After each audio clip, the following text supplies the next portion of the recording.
आम्हाला विश्वास आहे की या समय तुझी उपस्थिती आमच्यामध्ये आहे.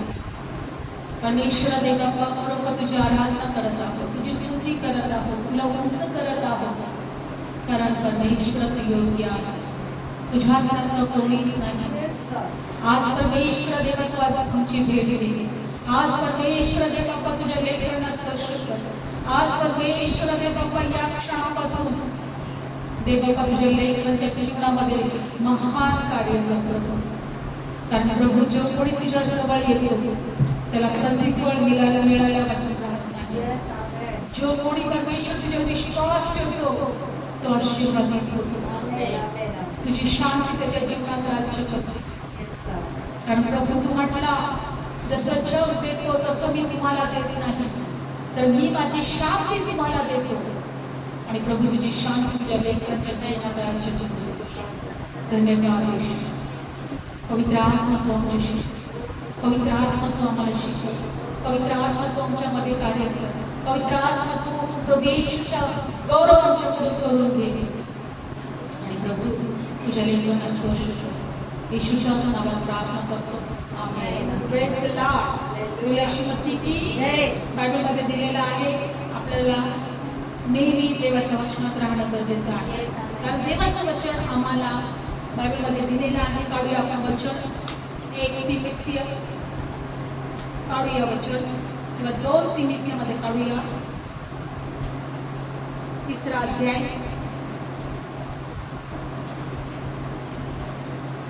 2 तिमोथेय 3रा अध्याय 15व्या वचनामध्ये दिलेलं आहे.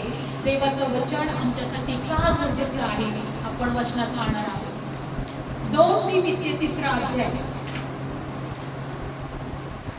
आणि 15 वचन. आणखी तिला बाळपणापासून पवित्र शास्त्रलेख माहित आहे. ते तिला ख्रिस्त येशूतील विश्वासाद्वारे तारण पावण्यासाठी ज्ञानवान करायला समर्थ आहे. Praise Lord. बायबल सांगतं की प्रभूचं पवित्र शास्त्र, देवाचं वचन तारण पावण्यासाठी आम्हाला ज्ञानवान करायला काय आहे? समर्थ आहे. हालेलुया. काय सांगत आहे देवाचं वचन? की तुला ज्ञानवान करण्यासाठी समर्थ आहे. तारण पावण्यासाठी ज्ञानाची गरज आहे. कशाची गरज आहे? तारण पावण्यासाठी ज्ञानाची गरज आहे. जे शास्त्र तुला लहानपणापासून दिलेलं आहे, जे वचन देवाने तुला लहानपणापासून जे शास्त्र तुला दिलेलं आहे, बायबलमध्ये दिलेलं आहे की ते तारण पावण्यासाठी तुला ज्ञानवान करण्यासाठी समर्थ आहे. म्हणून आज जर आमचं तारण व्हावं असं आम्हाला वाटत असेल, आम्ही देवाच्या राज्यात असावं असं वाटत असेल, आम्ही देवाच्या उपस्थितीमध्ये असावं आम्हाला वाटत असेल, तर आम्हाला देवाच्या ज्ञानाकडे लक्ष द्यायचं आहे. Praise Lord. कारण बायबल काय सांगत आहे की प्रभू येशू ख्रिस्त देवाचं ज्ञान आणि देवाचं सामर्थ्य आहे. हालेलुया. तारण पावण्यासाठी आम्हाला देवाचं ज्ञान गरजेचं आहे. आणि म्हणून या वचनाद्वारे आज जर आम्ही रोज देवाच्या वचनाकडे लक्ष लावत आहोत, जर आम्ही रोज बायबल वाचत आहोत, आम्ही देवाच्या उपस्थितीमध्ये येत आहोत, तर आम्हाला हे शास्त्र, हे देवाचं वचन ज्ञानी करेल. काय करेल? आम्हाला ज्ञानी करेल. आम्हाला देवाचं ज्ञान प्राप्त होईल. आणि तुम्हाला माहिती शल्मोनाला देवाचं ज्ञान मिळालं आणि शल्मोनाकडे सर्व देवाने संपत्ती दिली, किंवा त्याला खूप सारं आशीर्वाद मिळाले. एक त्याच्या काळामध्ये किंवा त्याच्यानंतर कोणताच राजा असा झाला नाही शल्मोनासारखा, असं म्हणण्यात आलं आहे. एक ज्ञानी राजा, एक समृद्धीने भरलेला राजा, आशीर्वादित असा राजा. जर आम्हाला आशीर्वादित व्हायचं असेल तर आम्हाला काय केलं पाहिजे? देवाच्या ज्ञानाकडे कान लावलं पाहिजे. कारण देवाचं ज्ञानच आम्हाला आमचा नाश होण्यापासून आम्हाला वाचवेल. Praise lord. म्हणून बायबल सांगतं कोरिंथीय पत्र 10व्या अध्यायामध्ये बायबलमध्ये दिलेलं आहे की हे जे लोक होते, इस्रायल लोक, परमेश्वराने त्यांना इस्रायलमधून मिस्र देशातून बाहेर काढलं. कुठून बाहेर काढलं? मिस्र देशातून. ते कुठे होते? बारूच्या रस्त्यात होते, गुलामगिरीत होते. आणि परमेश्वर त्यांना काय केलं? त्या दास्यत्वातून बाहेर काढलं. आणि बायबलमध्ये दिले की परमेश्वराने त्यांना आशीर्वादाच्या भूमीत घेऊन जायचं होतं. कुठे घेऊन जायचं होतं? आणि म्हणून पण बायबल सांगतं सांगतं ते रानामध्येच नाश पावले. काय झाले ते रानामध्ये? काय झाले? नाश पावले. म्हणून या वचनातून आपण त्यांच्याद्वारे शिकणार आहोत. बायबलमध्ये दिले त्यांच्या बाबतीत जे काही झालं ते आम्हाला त्यांच्याकडून काहीतरी शिकायला मिळावं म्हणून झालं. काय सांगत आहे बायबल? त्यांच्या बाबतीत जे काही झालं ते आम्हाला शिकायला मिळावं म्हणून हे सर्व झालं. म्हणून यासाठी लिहिले आहे. म्हणून काढूया आपण वचन 1 कोरिन्थीय पत्र आणि 10वा अध्याय आणि पहिलं वचन. भावांनो, माझी इच्छा आहे की तुम्ही याविषयी अजाण असावे की आमचे पूर्वज सगळे ढगाखाली होते आणि ते सगळे समुद्रातून पार गेले. बायबल सांगतं की परमेश्वराने इस्रायल लोकांना मिस्र देशातून बाहेर काढले आणि दूध मध वाहण्याच्या देशात घेऊन गेला. वचनचक्र भूमीमध्ये घेऊन चालला होता तेव्हा ते ढगाखाली आणि नंतर समुद्रातून पार गेले. कशातून गेले होते? त्यांनी समुद्रातून रस्ता काढला होता. कशातून रस्ता काढला होता? आणि बायबल सांगतं की त्यांना काय झालं समुद्रामध्ये आणि ढगामध्ये? बायबल सांगतं त्यांचा बाप्तिस्मा झाला. काय झाला? बायबल सांगतं त्यांचं काय झालं? ते ढगात आणि समुद्रात मोशेद्वारे सर्वांचा बाप्तिस्मा. Praise Lord. आजही आम्ही विश्वास ठेवल्यानंतर आम्ही बाप्तिस्मा घेतो. काय घेतो? कशासाठी? की आम्हाला देवाच्या राज्यामध्ये जाण्यासाठी. इस्रायल लोकांना पण काय झालं? समुद्रातून पार गेले म्हणजे त्यांचा काय झाला? बघा, जोपर्यंत त्यांनी ते समुद्रातून ते जात नव्हते तोपर्यंत फारो त्यांच्या मागे लागला होता. हो की नाही? पण समुद्रातून जे पार केले आणि त्यानंतर फारो पण नष्ट झाला. फारो पण त्या समुद्रामध्ये गडप झाला. आणि बायबलमध्ये दिलेलं आहे की त्यांना फारो पासून सुटका मिळाली. त्यांच्या त्रासापासून, त्याच्या दास्यत्वापासून सुटका मिळाली. म्हणून बायबल सांगते की त्यांचा ढगामधून आणि समुद्रातून त्यांचा काय झाला? बाप्तिस्मा झाला. आणि पुढे काय दिलेलं आहे? दुसरं वचन, ढगात समुद्रात मोशेद्वारे त्यांचा बाप्तिस्मा झाला. तिसरं, सर्वांनी एकच आत्मिक अन्न खाल्ले, सर्व एकच आत्मिक पाणी प्याले आणि ते आपल्यामध्ये चालत असलेल्या आत्मिक खडकातून पीत होते आणि तो खडक तर ख्रिस्त होता. कोण होता तो खडक? ख्रिस्त होता. सर्वांनी एकच आत्मिक अन्न खाल्ले. काय खाल्लं त्यांनी? आत्मिक अन्न. आणि आत्मिक पाणी खडकातून पिले. बघा, लक्षपूर्वक ऐका. त्यांना इस्रायल देशामध्ये जायचं होतं, कनान राष्ट्राच्या भूमीमध्ये जायचं होतं. बायबल सांगतं मोशेच्या द्वारे त्यांना मिस्र देशातून बाहेर काढलं आणि मोशेच्या द्वारे त्यांचा समुद्रात आणि ढगात बाप्तिस्मा झाला आणि सर्वांनी एकच आत्मिक पाणी पिले आणि सगळ्यांनी एकच आत्मिक अन्न खाल्ले. बायबल सांगतं का त्यांच्या मागून जो खडक चालत होता किंवा ज्या खडकातून ते पीत होते तो ख्रिस्त होता. म्हणजे येशू ख्रिस्त इस्रायल लोकांबरोबर पण होता. Praise Lord. तो इस्रायल आताच नाही, तो तेव्हा सुद्धा त्याने येशूला पाहिलं पण नव्हतं, तर पण वचन सांगतं की तो त्यांच्या बरोबर होता. म्हणून बायबल सांगतं की आम्ही आता प्रभू येशूवर विश्वास ठेवला पाहिजे की आजही तो आमच्या बरोबर आहे. कारण शब्द देह झाला, शब्दाने देहरूप धारण केलं आणि त्याने आम्हामध्ये येऊन वस्ती केली. Praise Lord. लक्षपूर्वक ऐका. पण पाचवं वचन काय सांगत आहे? परंतु त्यांच्यातील बहुतेकांमध्ये ते संतोष पावला नाही म्हणून त्यांचा रानात नाश झाला. काय झालं? रानामध्ये नाश झाला. म्हणून आज आम्हाला ह्या गोष्टीकडे लक्ष द्यायचं आहे. तारण पावण्यासाठी ज्ञानवान होणं गरजेचं आहे. एवढ्या लोकांना बाहेर काढून सुद्धा, समुद्रात आणि ढगात बाप्तिस्मा होऊन सुद्धा, आत्मिक अन्न खाऊन सुद्धा, आत्मिक पाणी पिऊन सुद्धा, येशू ख्रिस्त त्यांच्या बरोबर असून सुद्धा कित्येक लोकांबरोबर देव संतुष्ट नव्हता आणि रानात त्यांचा नाश झाला. आज आम्हाला बघायला पाहिजे देवाचं ज्ञान काय शिकवत आहे. आम्हाला आमच्या कारणाकडे विशेष लक्ष द्यायचं आहे. तुमच्या घराकडे देऊ नका, पैशाकडे देऊ नका, सोने चांदीकडे देऊ नका, धनाकडे देऊ नका, कारणाकडे नक्कीच. तर मनुष्याने सगळं जग मिळवलं आणि आत्मा गमवला तर त्याला काय लागलं? बायबल सांगतं का त्याने इतका देव त्यांच्या बरोबर होता. मिस्र देशातून बाहेर काढलं, बाप्तिस्मा झाला, आत्मिक अन्न खात होते, आत्मिक पाणी पित होते, येशू ख्रिस्त स्वतः त्यांच्या बरोबर होता, तरी रानात नाश झाला. एकच कारण बायबलमध्ये दिले की ते विश्वासात चालत नव्हते. कशाने चालत नव्हते? विश्वासात चालत नव्हते. विश्वासात चालणं म्हणजे काय?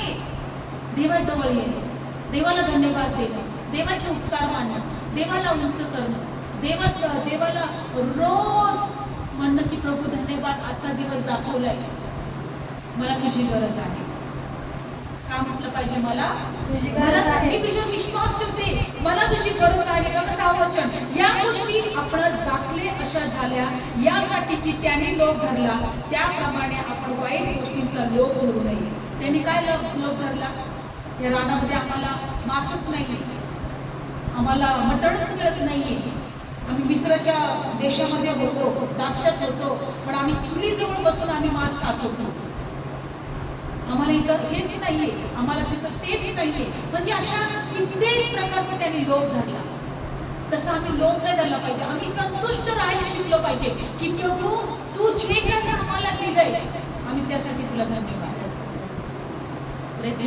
बघा पुढचं वचन 7. आणि त्यांचे ते कित्येक मूर्तीपूजक होते, त्याप्रमाणे मूर्तीपूजक होणे असे लिहिले आहे की लोक खायला प्यायला नंतर खेळायला उठले.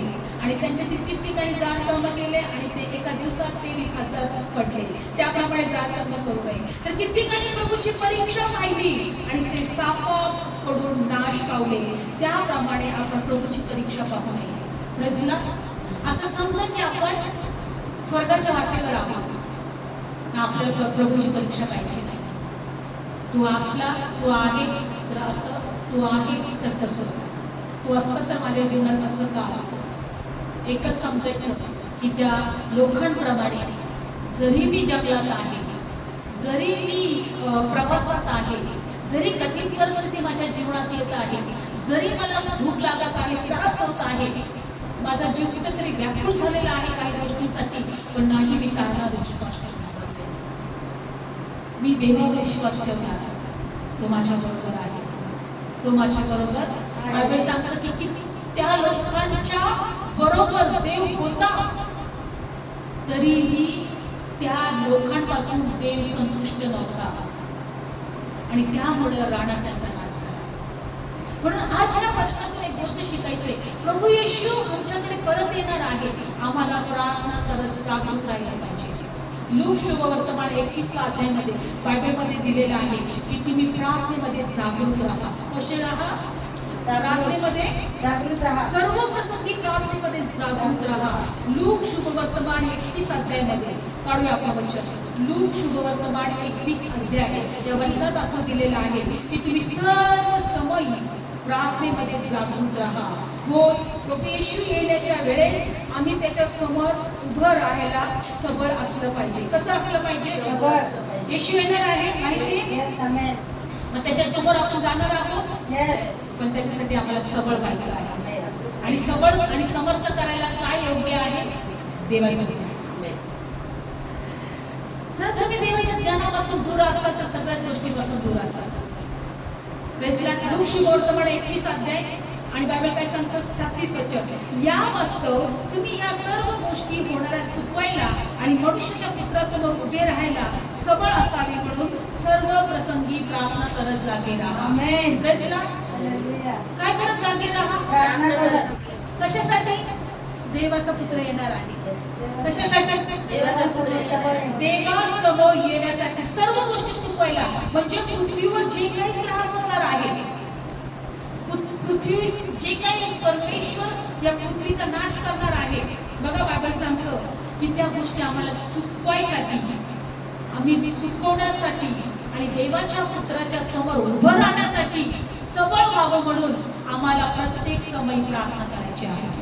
प्रार्थनाच आम्हाला देवासमोर सबळ करेल. उभं राहण्यासाठी काय करेल? सबळ करेल. देवासमोर उभं राहण्यासाठी प्रार्थनाच आम्हाला. म्हणून कोण कसं आहे, कोण काय करतंय, कोण कसं आमच्या बरोबर वागतंय, कोण प्रार्थनेमध्ये येतंय, कोण प्रार्थनेमध्ये नाही येते, काही लक्ष देऊ नका. मला देवाच्या पुत्रासमोर सबळ होण्यासाठी प्रार्थना करत जागृत राहणं गरजेचं आहे. आमेन. Praise lord. काय राहणं गरजेचं आहे? प्रार्थना करत जागृत राहणं. प्रार्थना करत जागृत राहणं. कारण की बायबल सांगतं की खूप काही गोष्टी पृथ्वीवर घडणार आहे. पहिली वाचूया 24 वचन. तुम्ही आपल्याला सांभाळा, कदाचित गुंगी, मद्यपीपणा, हल्लीच्या आयुष्य संबंधीच्या चिंता याकडून तुमचे अंतःकरण जड होतील आणि तो दिवस पाशासारखा अकस्मात तुमच्यावर येईल. Praise Lord. कोणता दिवस? प्रभूला येण्याचा दिवस. कोणता दिवस? प्रभूला येण्याचा दिवस. अंतःकरण जड होऊ द्यायचं नाही. Praise Lord. बायबलमध्ये दिले की कशामुळे अंतःकरण जड होऊ शकतं? गुंगीपणामुळं, मद्यपीपणामुळं, आयुष्य संबंधीच्या चिंतेमुळं. कशामुळे अंतःकरण जड होईल? आयुष्य संबंधीच्या चिंतेमुळे. काय खावे, काय प्यावे, काय पांघरावे यांनी आमचा, कारण की ते करता करताच आम्हाला प्रार्थना करायला भेटत.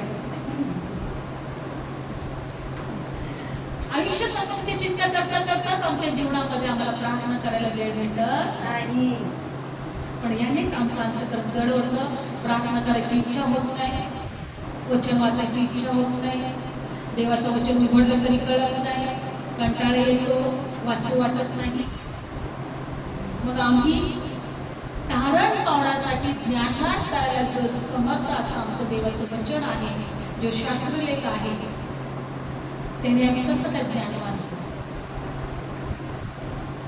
देवाच्या पुत्राच्या पुढे सबळ व्हायला पाहिजे. उभं राहण्यासाठी सबळ व्हायचं आहे. आयुष्य संबंधीच्या चिंतेने तुम्ही काय करू नका, अंतःकरण कठीण करू नका.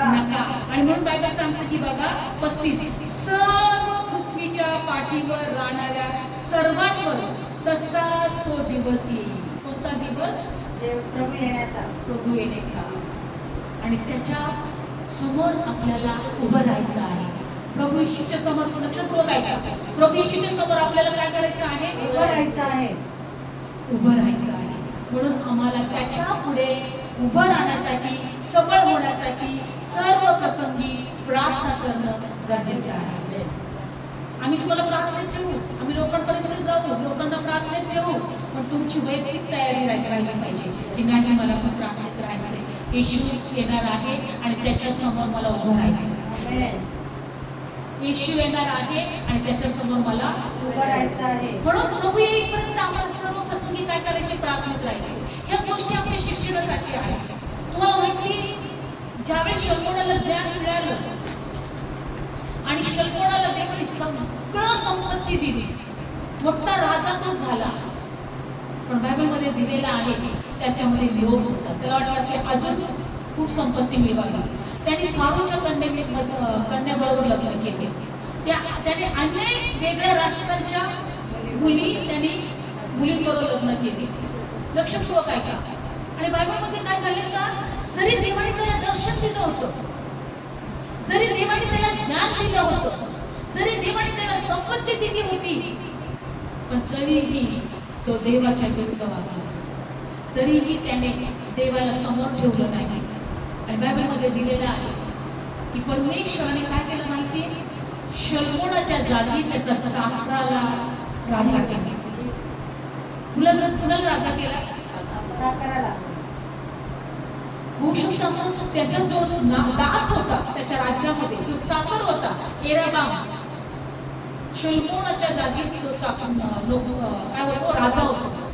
आणि बायबल सांगते की परमेश्वराने दावीदाला वचन दिलं होतं की तुझ्या राजपद कधी तुटणार नाही किंवा टळणार नाही. म्हणून एकच राज्य होतं, यहूदाचं राज्य होतं, ते शल्मोनाला दिलं.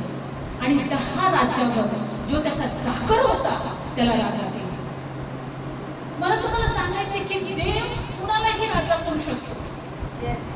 देवाच्या मनात आलं तर तो धुळीतून उचलून, दरिद्र्यांना धुळीतून उचलून अधिपतींच्या रांगेत, तसं त्या एराबामला त्याने अधिपती केला, राजा केला, अधिपतींच्या रांगेत घेऊन बसवलं. आणि ज्या वेळेस बायबल सांगतं की शल्मोनाचा मुलगा रेहबाम होता, त्याला एकच राज्य दिलं. पण तुम्हाला माहिती आहे की माणसामध्ये एक असा गुण आहे, जेव्हा त्याला भरपूर काही मिळतं तेव्हा त्याच्यामध्ये गर्व येतो. काय येतं? आणि तो एक घाबरतो की माझी संपत्ती माझ्यापासून जाणार तर नाही ना, माझं राजपद माझ्यापासून जाणार तर नाही ना, काही माझी प्रतिष्ठा माझ्यापासून दूर होणार तर नाही ना, मला लोक जे माझा जे कार करतात, माझा मान सन्मान गमावणार तर नाही ना मी. आणि मग तो काय करतो की तो मनुष्य ज्याला देवानेच राजा केलेला असतो, तो देवाच्या विरोधात जातो. बायबलमध्ये दिलेलं आहे की येराबामने काय केलं माहिती तुम्हाला? ज्याला देवाने स्वतः राजा केला, 10 राज्यावर तो राजा अधिकारी होता. येराबामला वाटलं की आता यरूशलेममध्ये देवाचं मंदिर होतं. काय होतं? देवाचं काढणार मंदिर. आहोत नंतर, पण पहिले समजून घ्या. यरूशलेममध्ये देवाचं मंदिर होतं आणि बायबल सांगतं संपूर्ण इस्रायल लोक यरूशलेममध्ये देवाची भक्ती करायला जायचे. कुठं जायचे? देवाची भक्ती करायला. पण ह्या राजाने काय केलं माहिती का? त्याच्या राज्यामध्ये त्याने 2 मंदिरं टाकली. ते पण कोणाचे? वासरू. त्याने वासरू काय केलं? वासराची मूर्ती केली आणि त्या एक दानामध्ये आणि एक बेथलमध्ये त्यांनी 2 वासराच्या मूर्त्या केल्या आणि तिथं मंदिरं बांधली. आणि लोकांना काय म्हटलं की तुम्ही यरूशलेम मंदिरामध्ये जाऊ नका, हे तुमचे देव आहे. का? कारण त्याला काय वाटलं की जर हे लोक यरूशलेममध्ये मंदिरात जायला लागले आणि जर त्यांना वाटलं की अरे नाही, हा दाविदाच्या कुळातला जो राजा आहे हाच आमचा राजा आहे, अरे बाबा आम्ही ह्याच राजाच्या जवळ राहू, ह्याच राजाला आम्ही मान देऊ, ह्याच राजाचा आम्ही जय जयकार करू, ह्याच राजाच्या आम्ही अधीन असू, कारण हा दाविदाच्या कुळातला आहे. आणि असं होऊ नये म्हणून त्यांनी एक दानामध्ये आणि एक बेथलमध्ये 2 वस्त्र तयार केली, मूर्त्या तयार केल्या, मंदिरं बांधली आणि सगळ्या प्रजेला सांगितलं, हे लोकांना ऐका, तुम्ही यरूशलेम जाऊ नका, तुमच्यासाठी मी याच ठिकाणी मंदिरं बांधली. आणि बायबल सांगतं की बेथलमध्ये येऊन नंतर ते दानापर्यंत त्या मंदिरात ते जात होते. काढूया आपण ते वचन छोटं आहे म्हणजे लक्षात येईल तुमच्या. काढूया 1 राजा 11 अध्याय 12 अध्याय 1 राजा 12 अध्याय. बघा, हा येराबाम ज्याने शंभोळाचा राज्य परमेश्वराने याला दिलेलं असतं, एक राजा तो बनलेला असतो, पण देवाच्या विरोधात किती वाईट वागतो. काढूया 1 राजे 12 अध्याय आणि आपण डायरेक्ट वाचूया 26 वचन. येराबामाने आपल्या हृदयात म्हटले, आता राज्य दाविदाच्या घराण्याकडे परत जाईल. कारण की लोक यरूशलेममध्ये देवाची भक्ती करायला जात होती, पूजापाठ करायला जात होते किंवा अर्पण करायला जात होते. पण याला काय वाटलं की आता राज्य परत यरूशलेममध्ये यहूदाच्या राजाकडे रेहबामकडे जाईल. मग त्याने काय केलं? मग हे लोक जर यज्ञ अर्पायला यरूशलेम यहोवाच्या घराकडे गेले तर हे लोकांचे हृदय त्यांच्या धन्याकडे म्हणजे यहूदाचा राजा रेहबाम याच्याकडे फिरेल. मग हे मला शिवे मारून यहूदाचा राजा रेहबाम याच्याकडे परत जातील. मग राजाने मसलत घेऊन सोन्याची 2 वासरं केली. त्याने त्यांना म्हटले, यरूशलेम सोडून जाणे हे तुम्हाला अवघड आहे. हे इस्रायला ज्याने तुला मिस्र देशातून वर आणले हे तुझे देव आहे. तेव्हा त्याने बेथेलात 1 ठेवले, दानात 1 ठेवले आणि ही गोष्ट पापाला कारण झाली. आणि लोक एकाच्या पुढे नमन करायला दानापर्यंत देखील जात असत आणि त्याने उच्च स्थानांची घरं केली आणि जे लेवीच्या संतानातले नव्हते अशा सर्व लोकांमधून त्यांनी याचक केले. आणि 8व्या महिन्यात आणि महिन्याच्या 15व्या दिवशी येराबामाने यहूदातल्या सणासारखा सण नेमून दिला आणि तो ते वेदीवर गेला आणि तिथे आणि त्याने बेथेलात केले आणि जी वास्त्रे त्यांनी केली होती त्यांच्या जवळ त्यांनी यज्ञ करायला आपणाकडून नेमलेले उच्चस्थानाचे याजक बेथेलात ठेवले. आणि जो महिना त्याने आपल्या मनाचा योजला होता त्या 8व्या महिन्याच्या 15व्या दिवशी जी वेदी त्याने बेथेलात बांधली होती तिच्याकडे तो वर गेला आणि असे इस्रायलच्या सणातला तो सण नेमला, धूप जाळायला तो वेदीकडे वर गेला. बघा कशासाठी हे लोक यरूशलेम जायला लागले तर हे लोक काय करतील? मलाच मारून टाकतील आणि ते यरूशलेमच्या राजाला म्हणतील, तूच आमचा राजा आहे, तूच आमच्यावर राज्य कर. म्हणून त्यांनी काय केलं? तो लोकांशी गोडगोड बोलला. काय बोलला तो? तुम्हाला यरूशलेम जायला त्रास होतोय, यरूशलेममध्ये उंच ठिकाणी देवाचं मंदिर आहे, एवढं लांब तुम्ही काही जाऊ नका, मी इथंच तुमच्यासाठी मंदिरं बांधतो. हे इस्रायला ज्या मिस्र देशातून तुम्हाला बाहेर काढून आणलं तो हा तुमचा देव आहे. आणि तिथं त्याने यज्ञ अर्पण चालू केली, सण चालू केले, उत्सव चालू केला आणि वेदीवर त्याने अर्पण वाहत होता, याजक पण त्यांनी नेमले. आणि बायबलमध्ये दिले ही गोष्ट देवाच्या दृष्टीत वाईट. बघा, ज्या देवाने त्याला राजा केलं, पण त्याचं हृदय काय झालं? गर्विष्ठ झालं. त्याच्या हृदयामध्ये एक भीती आली.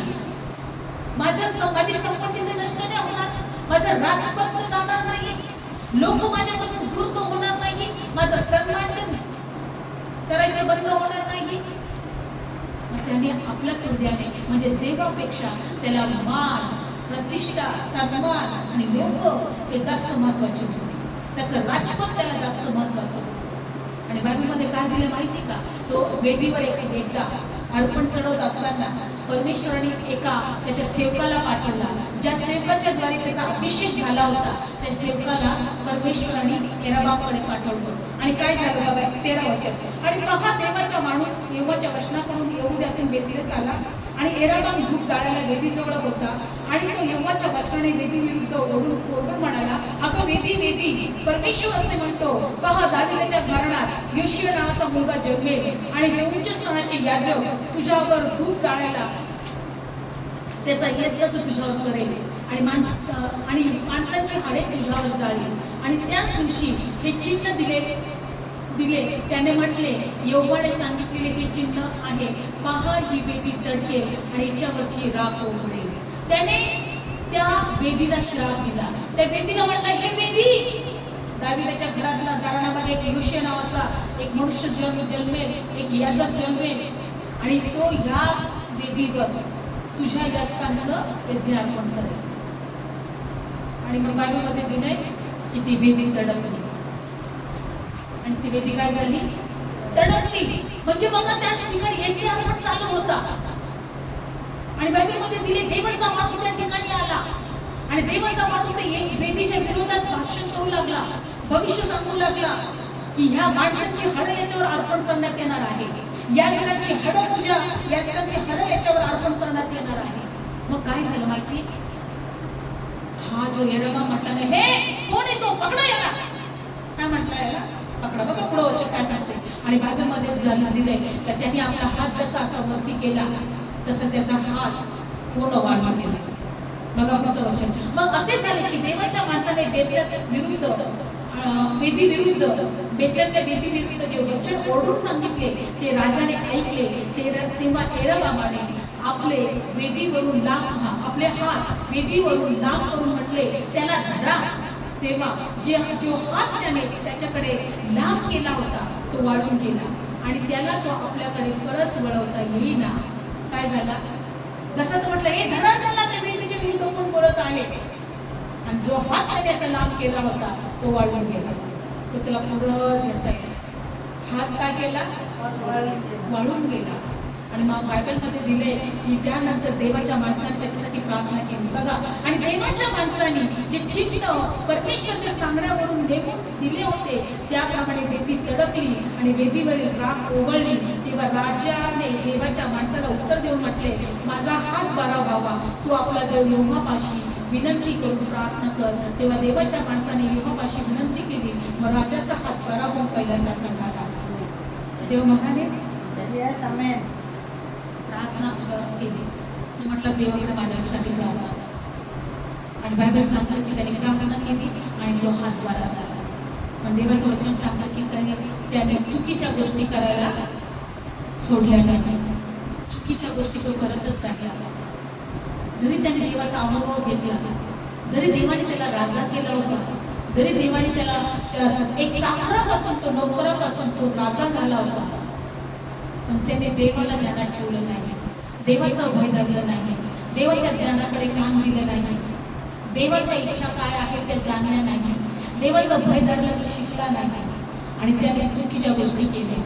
आणि बायबलमध्ये दिले मग त्याचा एक मुलगा मेला. काय झालं? त्याचा मुलगा आजारी पडला. एराबामचा काय झाला? आणि बायबलमध्ये दिलेला आहे का तो आपल्या पत्नीला काय म्हटला माहिती का? तू त्याने मला अभिषेक केला, जो देवाचा सेवक आहे, या मुलाविषयी विचारला त्याच्याकडे जा, आणि त्याला कळू देऊ नको की मी एराबामची पत्नी आहे.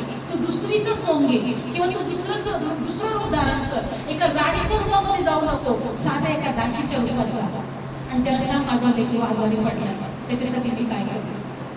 आणि जशी ती त्या अहिजाच्या त्या देवाच्या सेवकाच्या घरी गेली, परमेश्वराने त्या त्याला सांगितलं होतं, त्या सेवकाला सांगितलं अबिया, पण नाही कोणता सेवक होता त्यावेळेस बायबलमध्ये दिलेला आहे 14 वचन. त्या काळी एरबामाचा मुलगा अबिया आजारी पडला, तेव्हा योवाबाने अरबामाने बायकोला म्हटले, उठ, तू एरबामाची बायको आहे, हे कोणाला पडू देऊ नको. वेश पाठवून शिलो येथे जा, ज्याने मला अभिषेक केला. तू लोकांवर राजा होशील. अहिया भविष्यवादी तिथं होता. कोणता भविष्यवादी तिथं होता? अहिया. कोणाकडे जा? तू अहिया भविष्यवादीकडे जा. तू माझी पत्नी आहे, ती वेश पाठवून जा. तू राणी म्हणून जाऊ नको, एक दासी म्हणून जा. पण बायबल सांगतात तो पोचण्या अगोदरच परमेश्वराने त्या सेवकाला, देवाच्या अहियाने भविष्यवादाला सांगितलं की अहिरामची बायको तुझ्याकडे येत आहे, एराबामची बायको तुझ्याकडं येत आहे. Praise Lord. आणि बायबलमध्ये काय दिलं माहिती? पुढे जर तुम्ही वाचलं तर त्या अहियाने, त्या भविष्यवक्ताने सांगितलं की तुझा मुलगा मरणार आहे आणि तुझं सर्व राज्य सुद्धा निघून जाणार आहे. आणि बायबलमध्ये दिले की त्यानंतर एराम मेला, तो राजा पण मेला, तो लेकरू पण मेले आणि ते नाश पावले. मला तुम्हाला या वर्षातलं एकच सांगायचं की आज लोक फक्त आपल्याकडेच यावा, लोक आपल्याकडेच यावा, आपले मान जाऊ नये, आपला सन्मान जाऊ नये, आपली प्रतिष्ठा जाऊ नये. मग दुसरीकडे देव खऱ्या वचनाकडे फिरू देते नाही, सत्य वचनाकडे फिरू देते नाही, सत्य देवाकडे लोक जाऊ देते नाही. लोकांना एकदम खोट्या गोष्टीमध्ये ठेवतात, लोकांना देवाच्या भयामध्ये ठेवत नाहीये. आज अशा ठिकाणी, बऱ्याच ठिकाणी देवाने सेवकांना राजा केलेला असेल कदाचित, आणि अख्खी राजपद त्यांच्या हातात असेल कदाचित, अख्खी लोक त्यांच्या हातात असेल कदाचित. पण अनेक वेळा असं होऊ शकतं, त्यांना गर्व चढू शकतो आणि ते दुसरीकडे कुठे जाऊ नये म्हणून ते आपल्याकडे आपल्याच राहावं म्हणून चुकीचं शिक्षण देऊ शकते. मूर्तीपूजा करायला, आपल्या स्वतःवर प्रेम करायला लागते. मूर्तीपूजा म्हणजे वास्तवाची पूजा करणं नाहीये, स्वतःवर प्रेम करणं किंवा स्वतःच्या गोष्टीवर प्रेम करणं, आपल्या धनासंपत्तीवर प्रेम करणं, आपल्या सन्मानावर प्रेम करणं, किंवा अनेक ज्या गोष्टी जे देवाला नाही आवडत ते करणं, हे करा, त्यामध्येच राहणं. कदाचित सेवकांना वाटतं की आम्ही अशी चांगले संदेश दिले तर लोक आमच्या जवळ राहतील. आम्ही लोकांना जर देवाच्या भयाविषयी सांगितलं, ज्ञानाविषयी सांगितलं तर आमच्याकडून नेहमी जातात. आज पण ह्या राजासारखे लोक करत असतात.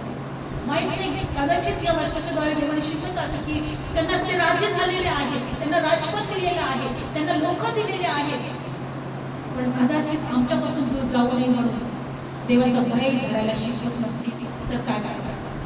देवाचं ज्ञानामध्ये त्यांना बलवान करत नसतील तर काय करतात? येशू जेव्हा पुन्हा येणार आहे, त्यांचं हृदय सबळ होणार नसेल तर काय करतात?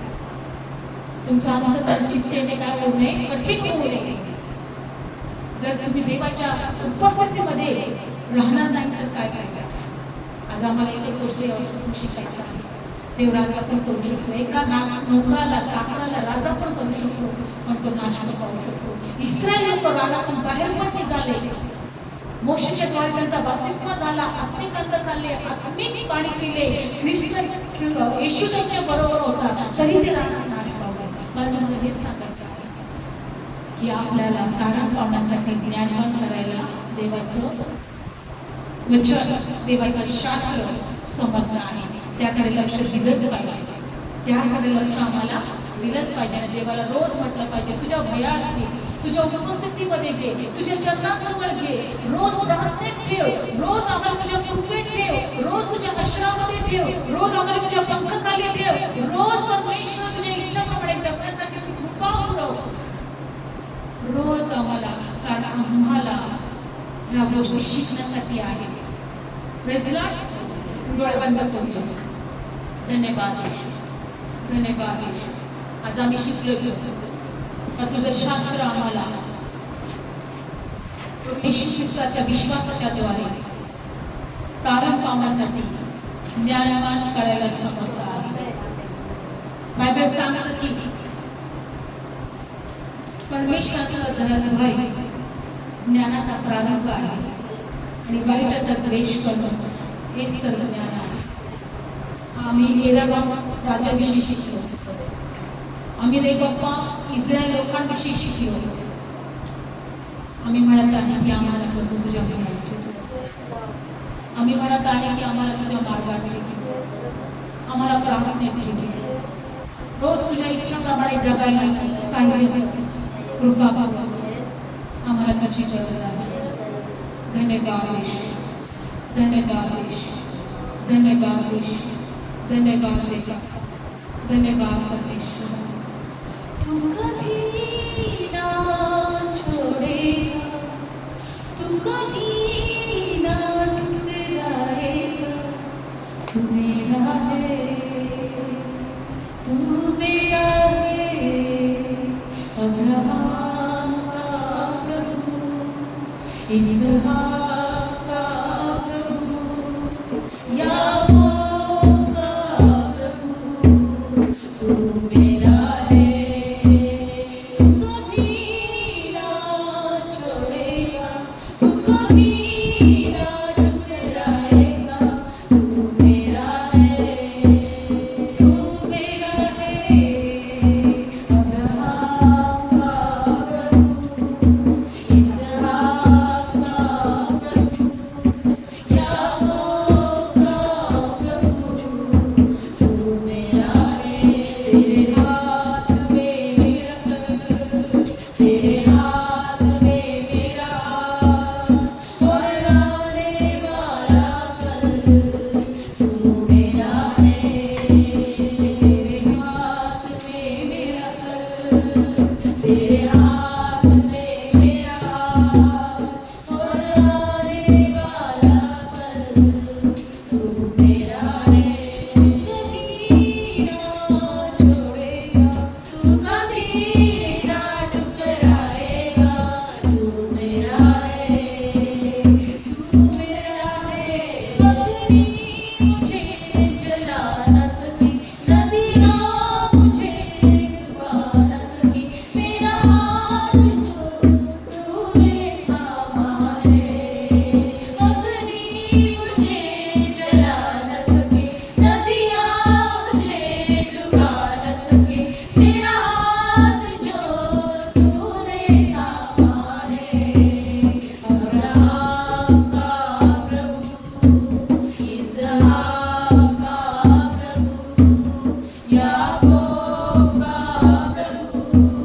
तू मेरा है, अब्राहम का प्रभु, इसहाक का प्रभु, याकूब का प्रभु.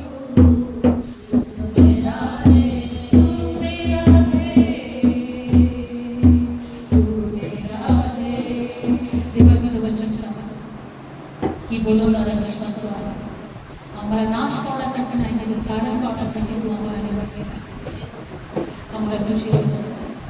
रोज तुझ्या जोडी, तुझ्या भयात, तुझ्या उपस्थितीत आमच्यामध्ये न आवडणाऱ्या गोष्टी काढल्या. तुझा स्वभाव आमच्यामध्ये येऊ दे. कारण तारण पावण्यासाठी तू आम्हाला निवडलेला, तुझ्या राज्यासाठी तू आम्हाला निवडलेला. आणि तुझं देवा जेव्हा येणं होईल, तुझ्या समोर राहण्यासाठी तू आम्हाला सबळ कर. सर्व प्रसंगी प्रार्थना करण्यासाठी तू आम्हाला सांगितले. देवा जे ऐकत आहे त्यांना स्पर्श आशीर्वाद प्रवेशाच्या नावात प्रार्थना करतो. आमेन.